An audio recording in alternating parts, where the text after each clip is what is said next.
it opened me up to Bad Religion and No Effects and Rancid and Offspring and Pennywise and SNFU and like these were bands that I only knew from this compilation.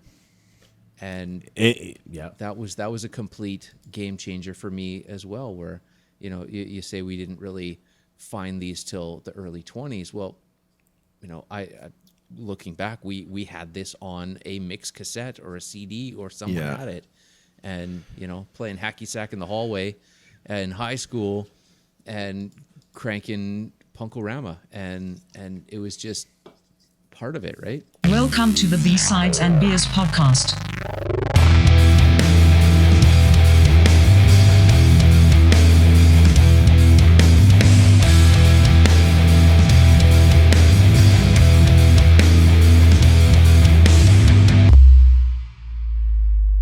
Welcome to B-Sides and Beers, episode 84. Tonight we're digging into the 1994 punk explosion. What's going on, guys? Hey, man. Yo! It's been a while. It's been far too long. Sorry for all our listeners. We had a month and change respite here, and now we're back. So fucking back. We needed a reset, but here we go. Then Punk 94. Punk 94. That's going to be... it's loaded. It's loaded. Yep. I didn't even know really till I started digging into it how loaded it was. Wasn't it fun though? I had so much fun. Oh yeah. I can't wait to talk about some of this stuff. Yeah. But before we do, why don't we see what you're drinking, Mike? Why don't we start with you? Okay. Well, I'm gonna be going back to the same offerings I had on the last podcast. It is Innocent Gun. What is this? Irish whiskey cask, Scottish oatmeal stout, and they are still like $1 or $2.09 at the liquor store. So wow, they taste amazing and they're extremely inexpensive. So this has been my go-to for the past almost 2 months. So, what's the percentage on that, please? It is. Can't even see. Is it 8%? No, it's not 8%. It's too dark in here. I can't see. 8% for $2. I'm in. Yeah. Sorry, 6.1%. So. Oh, that's still good. Still not bad. And tasty. It's delicious. Nice. And that's like in the whiskey cask. That's what it says. Yeah. I don't know. It tastes like whiskey cask is as far as I know, and oatmeal and stout and vanilla and coffee and chocolate notes and deliciousness. Yep. Nice. Yep. Dane, what are you rocking tonight? I'm working on a Tin Whistle Peach Cream Ale. Ooh. Yeah. It's summer. I was just like, let's do some fruit. Let's do some fun stuff. I've also got a Fieldhouse Passion Fruit Hazy. It's gonna be all like tart up in here, and and I've got this looked really interesting, and it was like a effing $5 can of beer. But it's a collaboration between Abandoned Rail Brewing and Bleck Brute. Anyway, it's called a Fern Beizehung long distance relationship India Pale Lager. Oh, so, India's long distance relationships never work. What? You gotta put more effort into them, man. And where's that from? Did you say that's from India? It's an India Pale Ale. Oh wow, I missed. Somebody's paying fucking attention recipe tonight. might be originally from India, but like, what are we looking at here? It's a strong beer. They are a family-run brewery farming our own barley. Okay. Dave Point Ave, Penticton. Oh, So There you not are. India. that's another one that I And don't. Black Brute. I'm not really sure where they're from. Yeah, not familiar. No. But- We'll do some digging though. yeah. Yeah. Black. Black. I've been trying these IPAs, just trying to find something. Yeah. So I'm doing the Granville Island. 1984 is on there. You said it's episode 84, yeah? 94. Oh, it is 84. 84. Weird. Okay, it's on that. It's on here. Broxton West Coast IPA, a modern classic West Coast IPA. Granville. Granville Island. Yeah, Nice. Granville Island Brewing.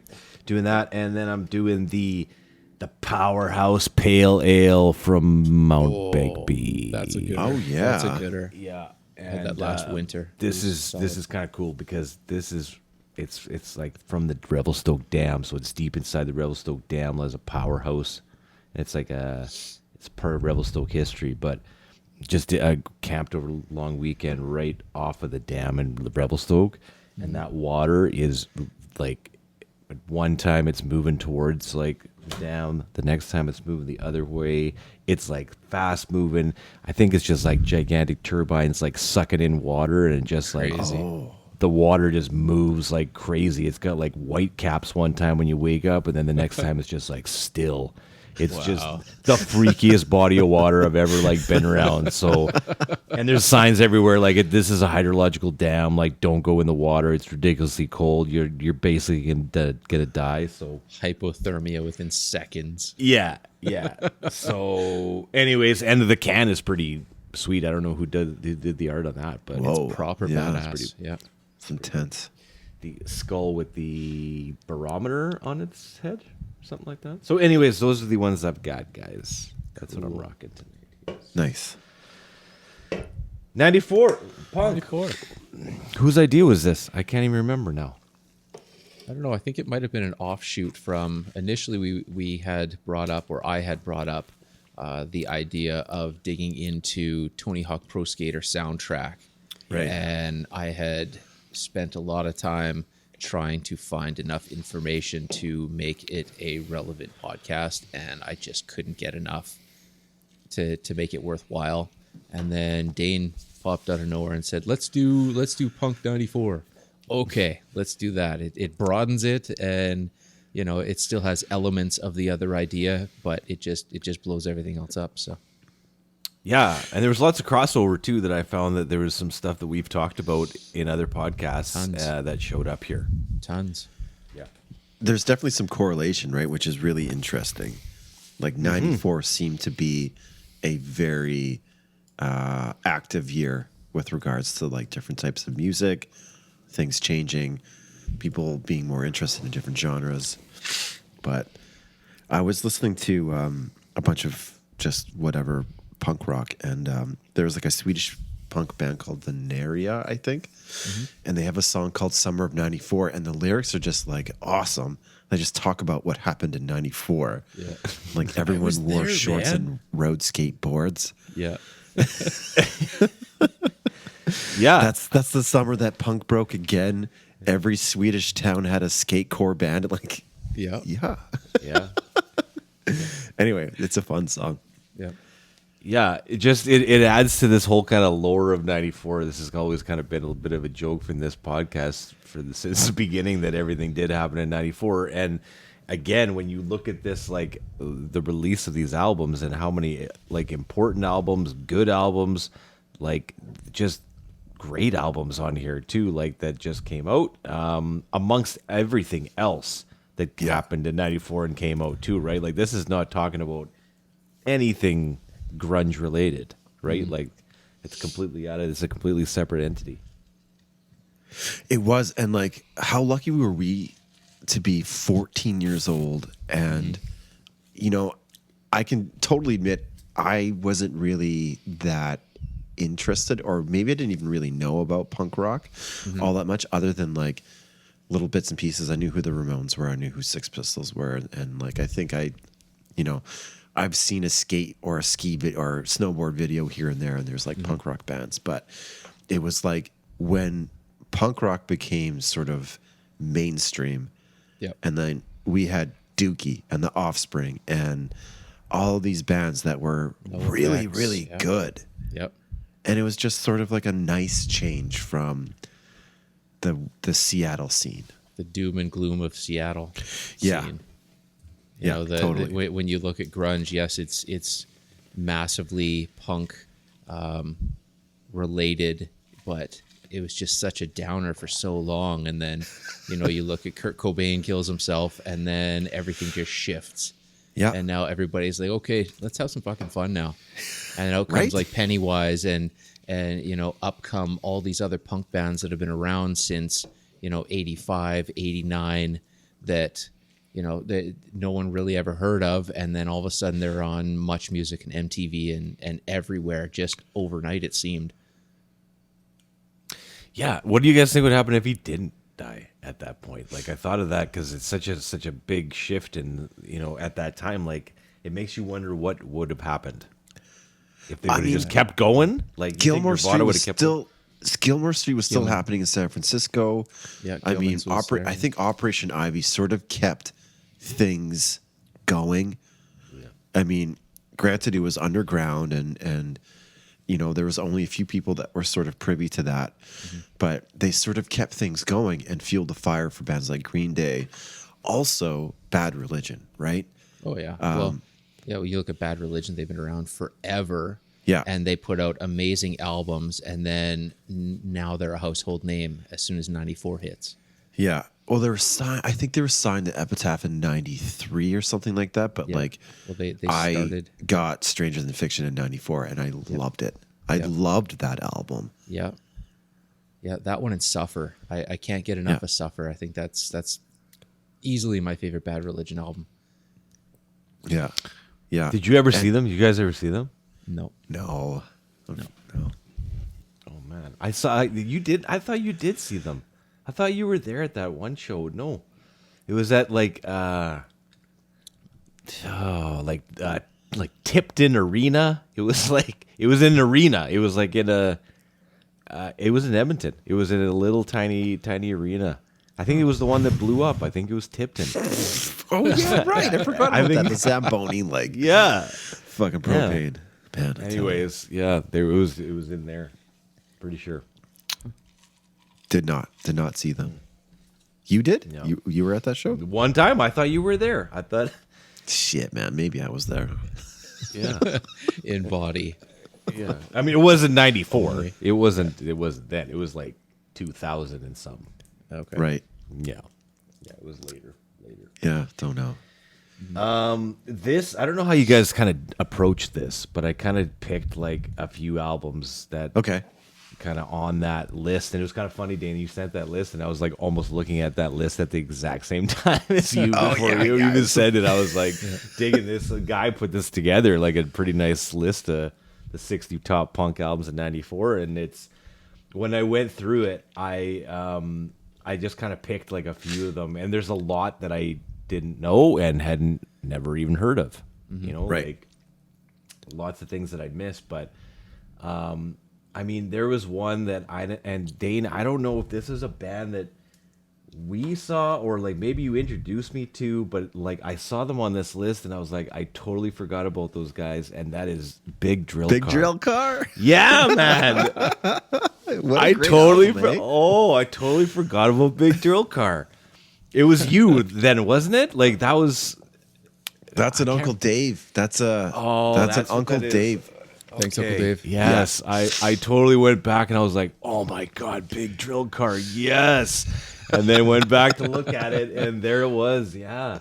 So that like No Words for the Wear, but even those previous albums too, right? Like it got me back right into it, and I went back to it like on like Thursday and just started listening to Big Drill Car. So that was awesome because I forgot about those guys.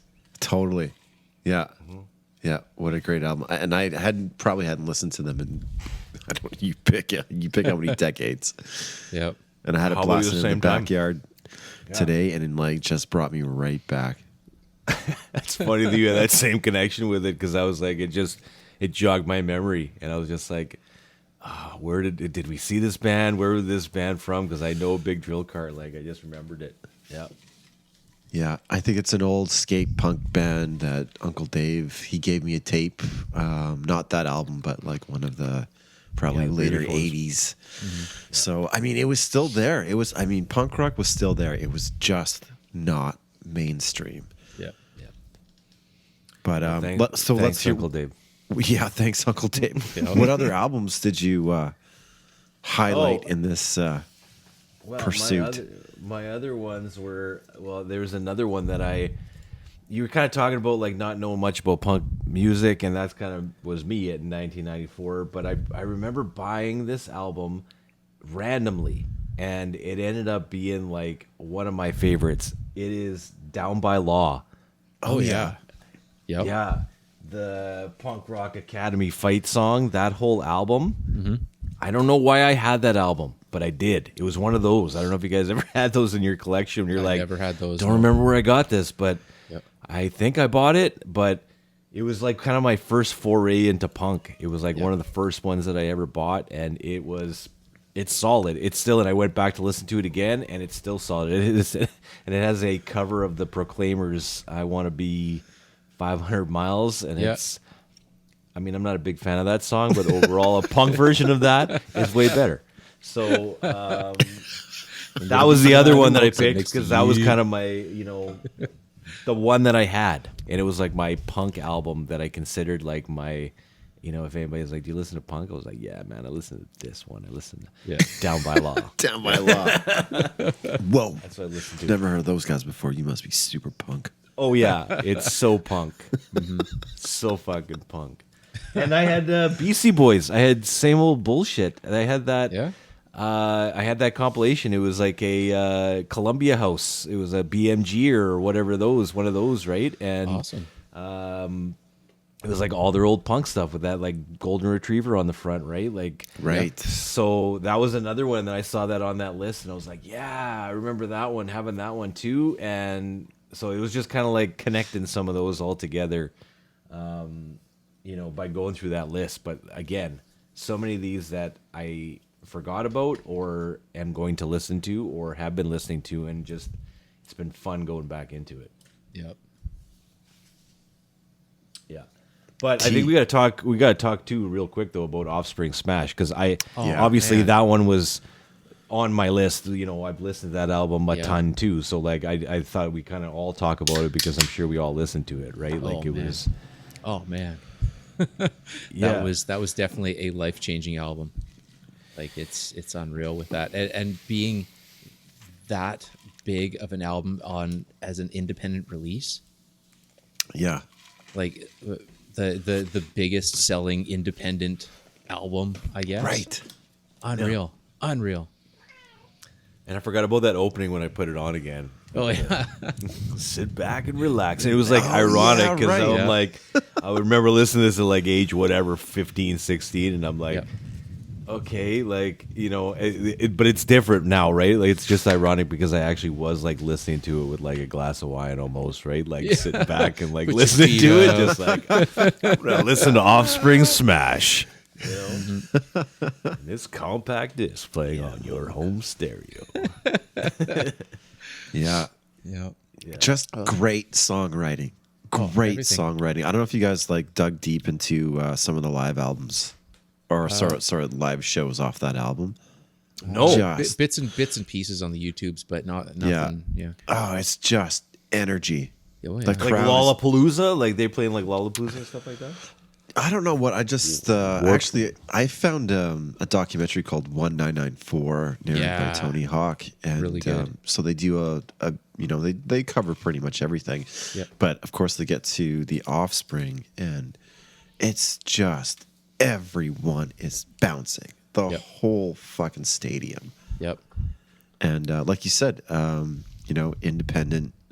They there's this one scene where Fletcher from Pennywise is talking about like, oh, they're going to be playing this on the radio, and he's like, "This what? They're going to be playing that? Like this kind of music on the radio? That doesn't make any sense."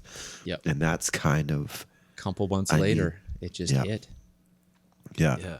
Green Day and the Offspring just kicked that door open. But you also see these bands that got massive in '94, and they've all been around for a good 5 to 10 years before that.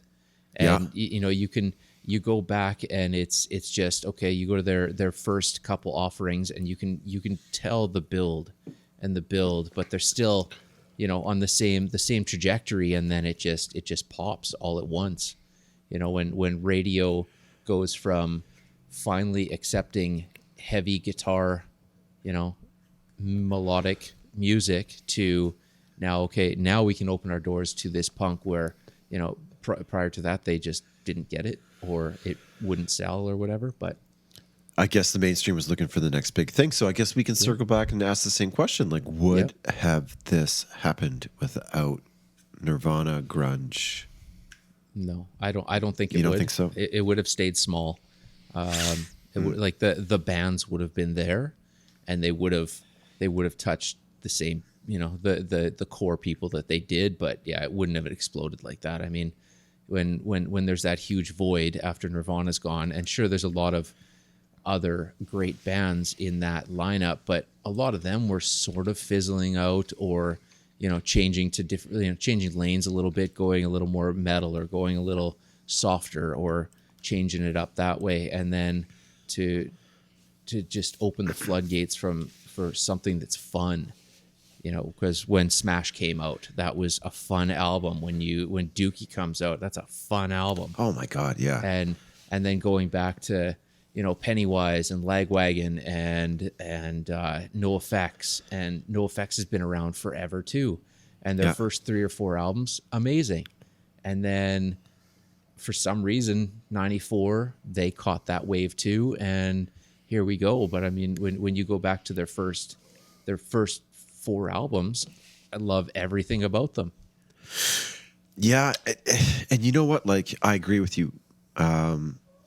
It's really interesting how it almost seems like serendipity, but like the albums were really good. Like Punk and Drublic was really good. Oh, totally. Stranger Than Fiction was really good. Yep. So it's not like it was Totally. they happened to be there at the right time, right place kind of thing. Yeah, well, that's why I was saying. I mean, they've been solid from the beginning, and then, like I said, the same trajectory, and then the wave just hit. They're laying down on their surfboard, swimming out for 8 years, and then finally that wave catches them, right? Yeah. I think there's something to be said though too about like the cyclical nature of musical trends. Yep. Right, like, and that maybe is something to come into play too, to kind of challenge that whole thing of like, if it would have happened anyways, but like maybe it was just time for it to come back around again. Mixed with that, like, I don't know, like there's maybe a whole kind of combination, a cocktail of all that coming together to make it all explode in '94. Yeah. Like a perfect storm type of situation.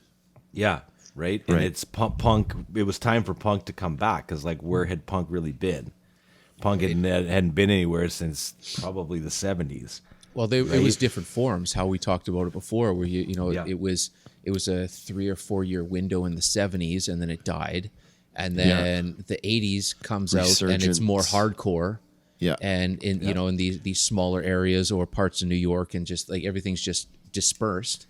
In '86, it was dead. Yeah, but it's more the hardcore vein of it, and then when you get into the early 90s to this explosion, it started to the energy was different. It wasn't like, okay, we're gonna go out to a matinee show, a punk rock matinee show, and beat the shit out of each other. It's this is now, it's fun. And when you look at what happened in Gelman's, where it just changed the scene, and it was a fun, safe place to play, it just made it's a safer scene.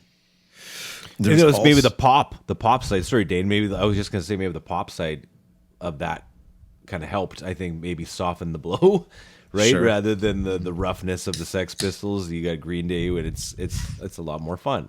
Yeah, I like think you said. Yeah, absolutely. And like, you have to mention the fact that like around this time, there are people like Tony Hawk. They're sort of like bringing these sports that were on the fringe to the mainstream as well. And they had this sort of overlap, right? This music, same kind X of Games. Yeah, all of that Way stuff. before. And so, I mean, rather than going to like whatever gig and beating someone over the head. You had your skateboard, and you're just out like doing tricks and listening to No Effects or whatever it was that you did, right?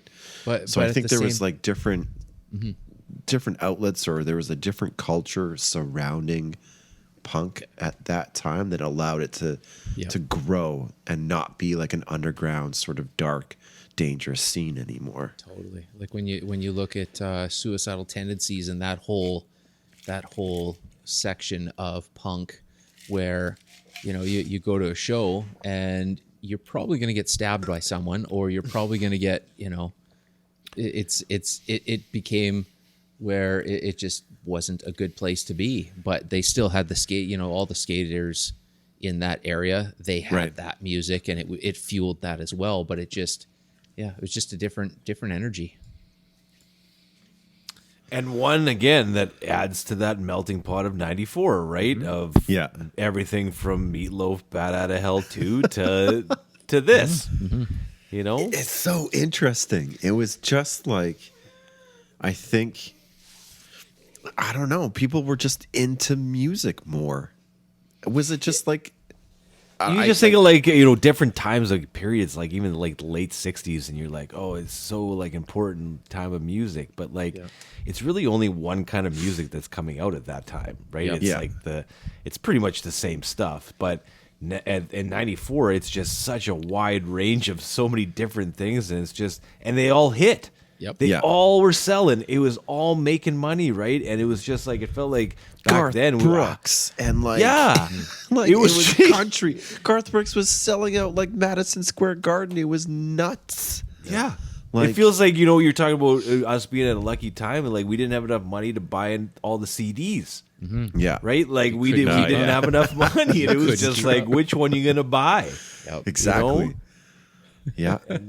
And now it's just, that doesn't matter anymore. But it's a struggle to find anything.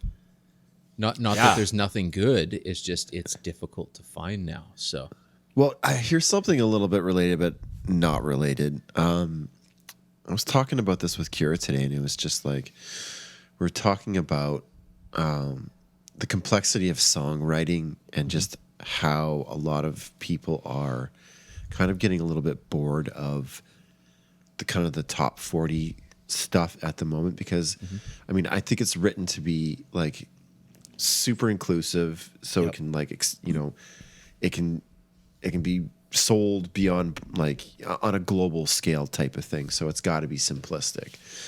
But we were just like, well, I mean, like country music is kind of having an uptick at the moment, and I was like, yeah, I kind of understand that. It's because like production is usually pretty good. If you can get past like the bro country, the whatever, the themes that are like typically involved with country music, production is good. Arrangements are usually pretty good. And you got a funny little like story as far as the lyrics go. But I think you're getting more as far as like a return on investment with country than you are with like, I don't even know what kids are listening to these days. Fucking Jazzy Cat, fucking whatever. I don't even know. But I know Weekend, it's like, and it almost seems like it's Post Malone. a piece of a song and not an entire song that is in top 40 at the moment. Yep. like a big sexy hook, you mean? Like that kind of thing? Well, It's I mean, all like hooks. just a bridge. Yeah, it's You know, like, Something different. something just to like add a little bit of complexity to it. So Yeah. Well, that's okay. All this new AI stuff is going to change everything, and it's gonna, or it's gonna push everybody back into the late '80s, early '90s when people actually wrote and recorded and played on their albums. yeah, I think it's going to keep things stagnant because it's only referencing things that have been done already. But that's another conversation. Yeah, that's an interesting one. That is a different episode because I was thinking about that too. Like, isn't like even something like Superior Drummer, wouldn't that not be considered some type of AI? Like some type of...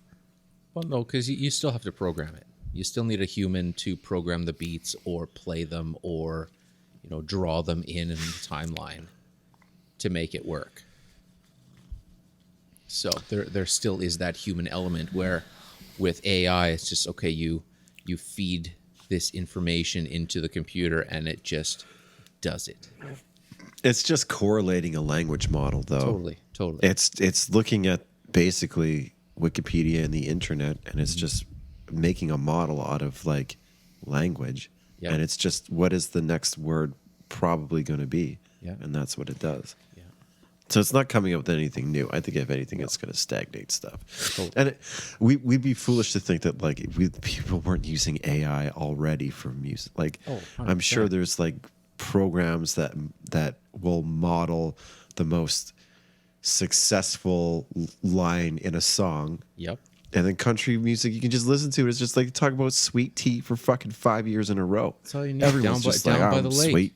I'm like by the sweet truck. tea. Like everyone's talking about goddamn sweet tea. Down by the lake. Yeah.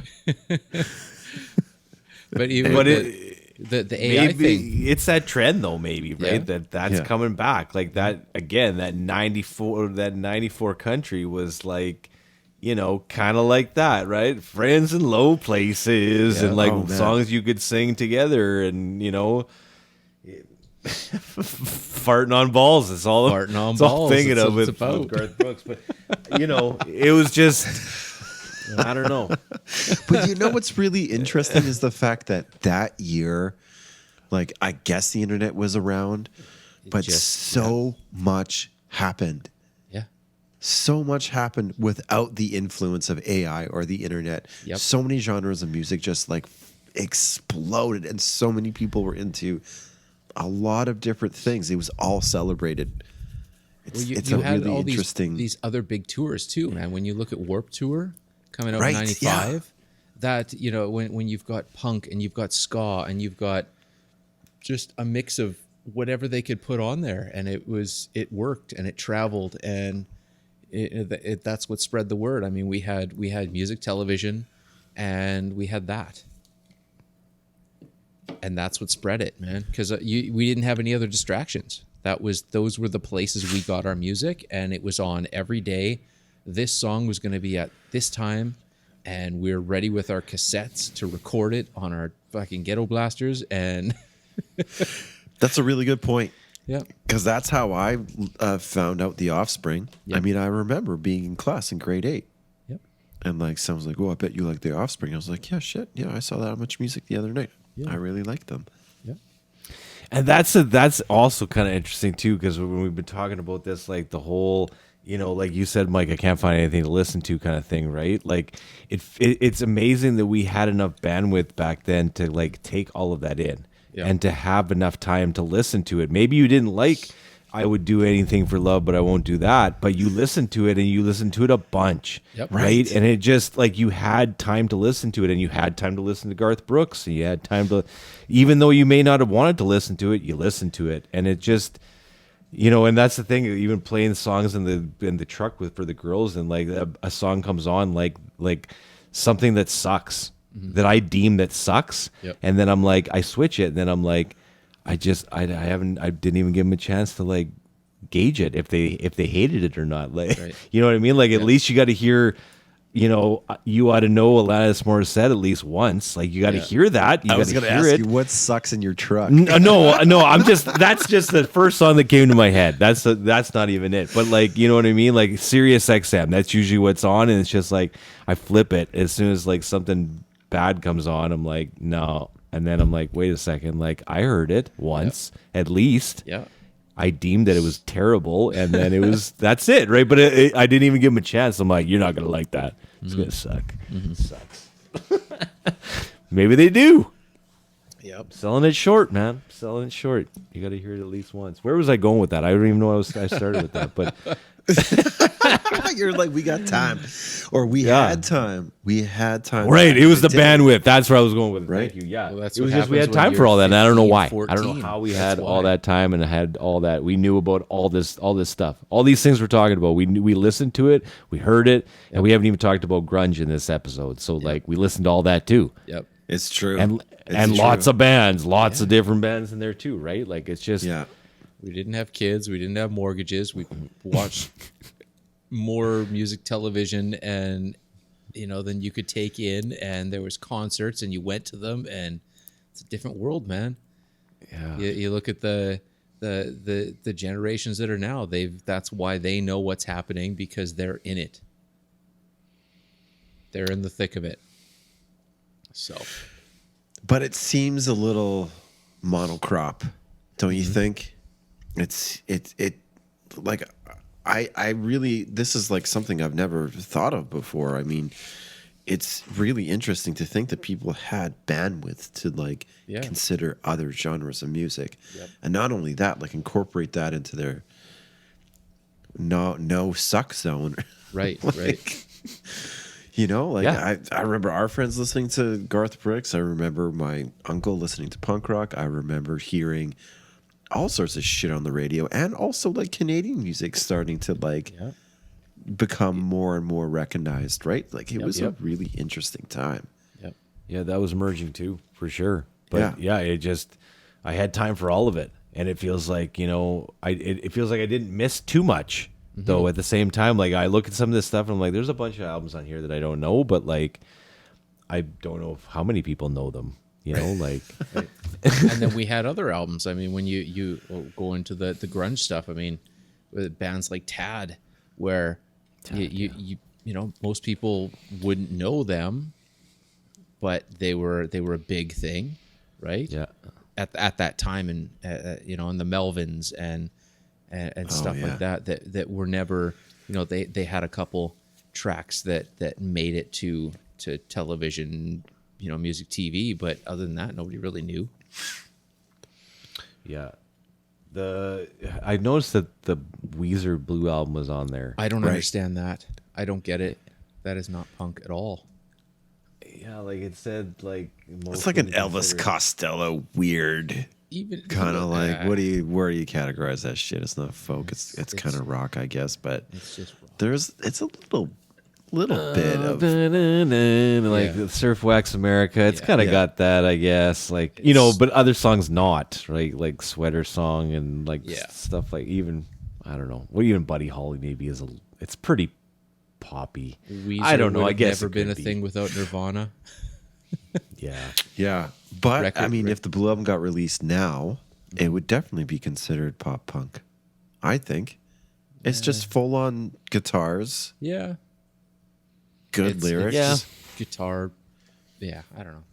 I didn't see it being on that list, but whatever. Yeah, it was It interesting. kind that of it was there. mixes. Yeah, it kind of stands out as one that doesn't really fit there. But I mean, I can see it. It's just kind of stretching a bit. Yeah. I loved that album though. I loved it.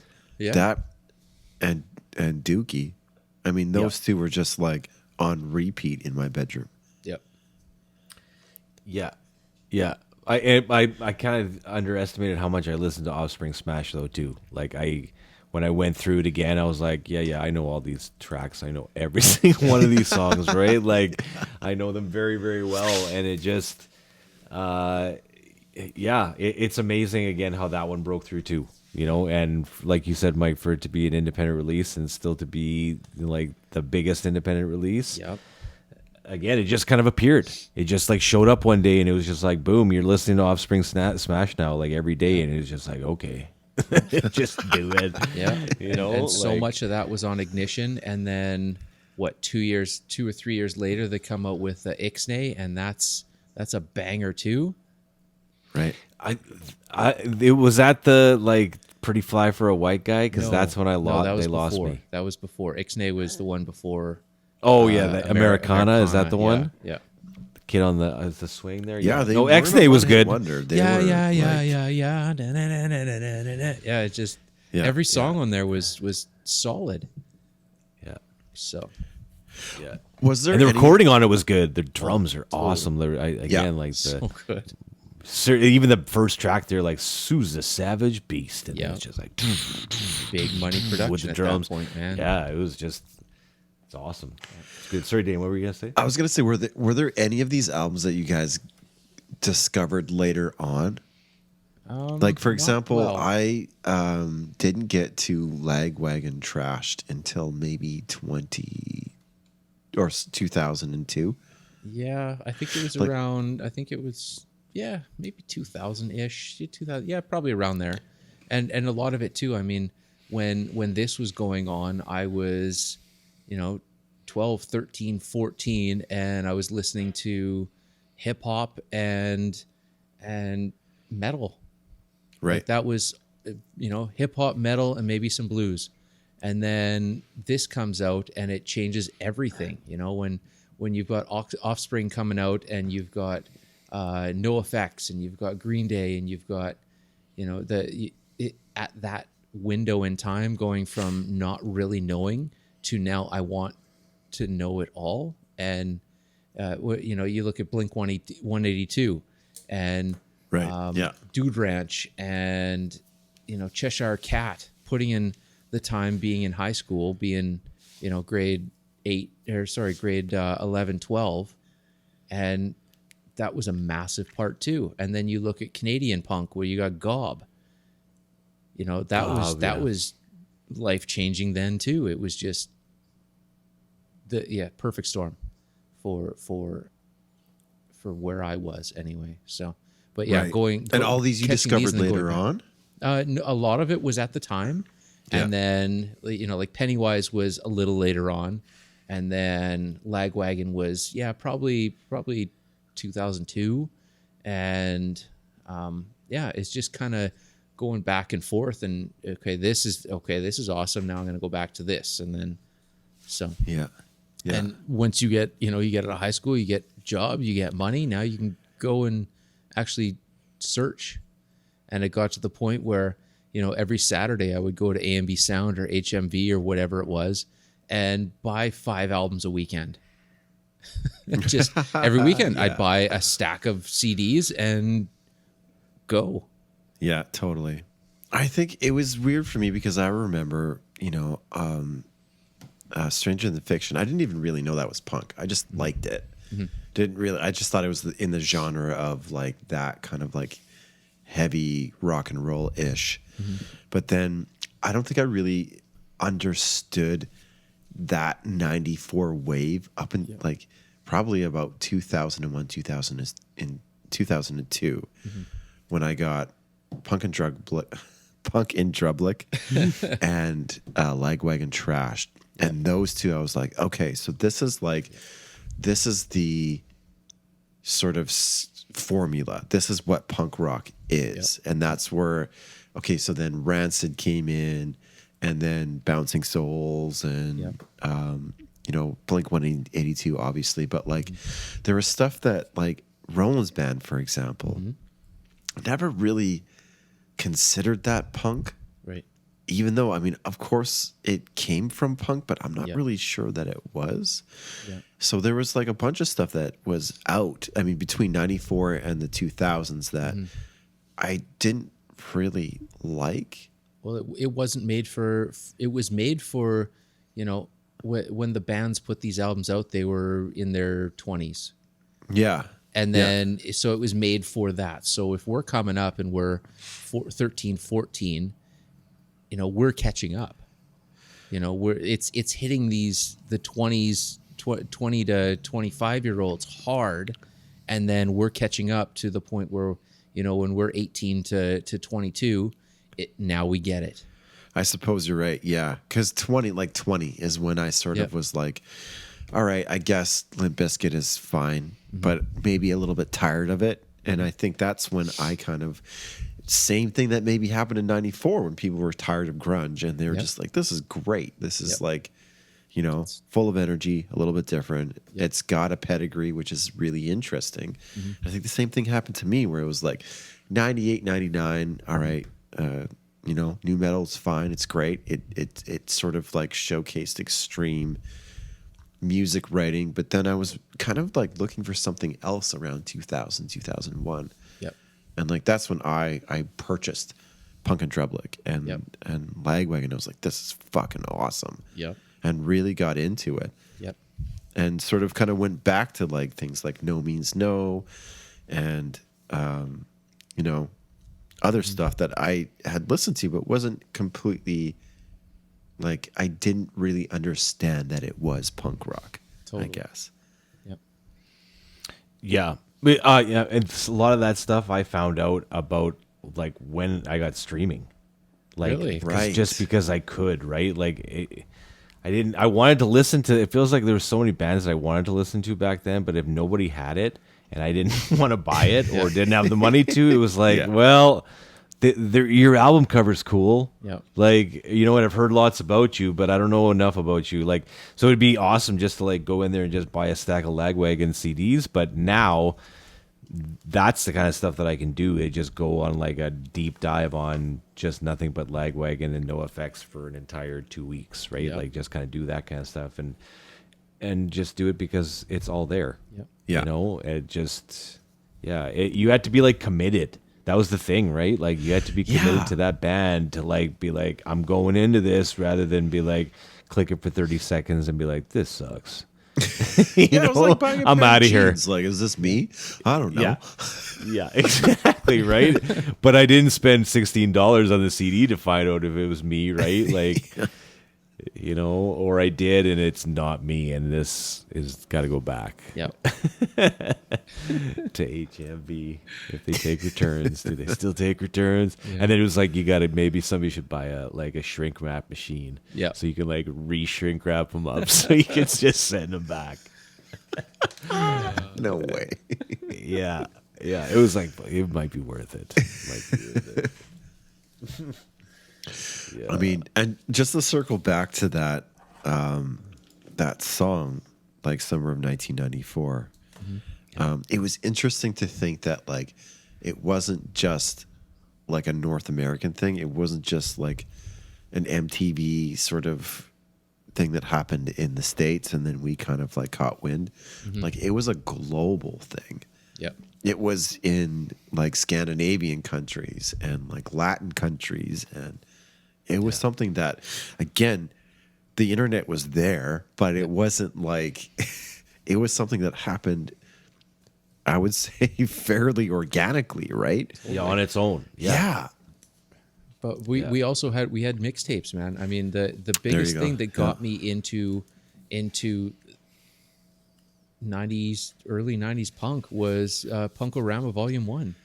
Yeah. That yes. that Yeah. was the one that you know going maybe I was not at the time able to purchase all the albums of these bands, but it opened me up to Bad Religion and No Effects and Rancid and you know Offspring and Pennywise and SNFU and like these were bands that I only knew from this compilation. And Yeah. that was a complete game changer for me as well, where you know you say we didn't really find these till the early 20s. Well, you know, I looking back, we had this on a mixed cassette or a CD or someone Yeah. had it, and you know, playing hacky sack in the hallway in high school and cranking Punkorama, and it was just part of it, right? Yeah, I totally forgot that cover. I'm just looking at it right now. It's Is that with the boot? No, let's give him the boot, I think. I'm thinking. Yeah, just this is got like the different. electric font. The and band, it's all like the band neon names on the green, cover, the all yellow, big bands yellow, and- yeah. But yeah, that was awesome. yeah. If it goes to anything, I think that is what got me into it. Was that? It's interesting And then because you can the sort of Tony like Hawk stuff, but- you think about the human condition where it's like, you know, there was the time when you went to Blockbuster and you got the two movies that was going to make your fucking weekend. Yep. And now it's like, well, I don't know. Well, what are we going to watch? Yeah. Well, my supper's getting cold. Hurry up. Yeah. You Just know, pick it's something. it's nice to look at a menu because you feel like you're in an experience rather than going to the buffet and just plopping a bunch of shit on your plate. So, Yeah. you know, it's those mixtapes where that was what you liked, that was your vibe. Yeah. You throw that in your truck, and when you picked up your friends, you were It meant something You were to you. showing them, you were listening, you're making them listen to like what you Yep. had picked, what you Yeah. had curated. Yeah. And now it's you don't really have that, right? It's can make a playlist on Spotify.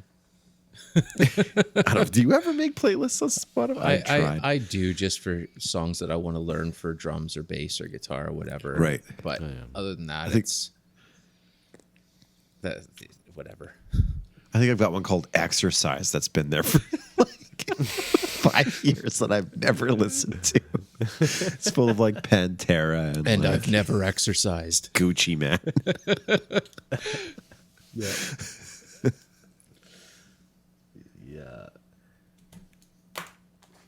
No, it was good topic because again, I think it kind of brought everything back together on like so many different topics that we've already talked about. Yeah.